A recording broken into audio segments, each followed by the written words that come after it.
of passion ang anggulong tinitignan ng mga otoridad sa pagpaslang sa 16 anyos na dalagita sa Lapu-Lapu City sa Cebu.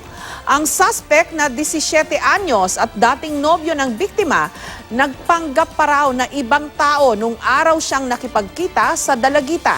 May report si Joseph Morong. Sa Facebook messages na nabusisi ng National Bureau of Investigation, nakita nila na tila may bagong manliligaw si Christine Silawan, ang 16 anyos na dalagitang pinatay at binalatan pa ang muka sa Lapu-Lapu City. Nagkapalagayan na ng loob ang dalawa at nagplanong magkita alas 6 ng gabi ng March 10. Sa isang kuha ng CCTV, makikita may hinihintay si Christine malapit sa simbahan kung saan siya nagsisilbi bilang kolektor. Ayon sa NBI, posibleng inakala raw ni Christine ang kanyang kakatagpuin ay ang kanyang bagong kakilala. Yun pala, ang makikita niya, ang kanyang ex na gumagamit lamang ng fake account at ngayon ay suspect na sa kanyang pagkamatay.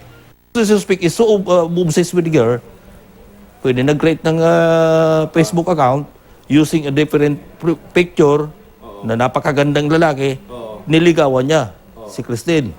Pumatol ito si Christine. Ayon sa NBI, makikita sa ilang bahagi ng CCTV na tila nagtatalo si Christine at ang suspect na 17 anyos. Pwedeng pagkita nila doon, nagulat si Christine.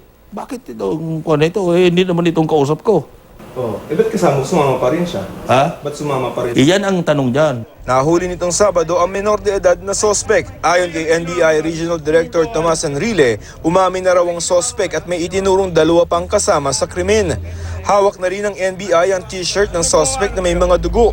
We're 101% sure na talagang he participated in the commission of the crime. As to certainty, magaan sa loob namin na talagang involved ito. Kung up to what extent yung participation niya.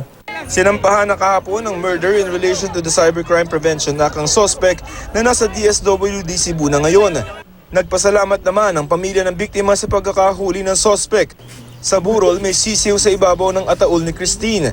Pamahiin ito ng mga namatayan na sa bawat pagtuka ng sisiw, nakakalahig din ang konsensya ng mga nasa likod ng krimen. Ang hihilingin ko, justice lang at wala ng iba.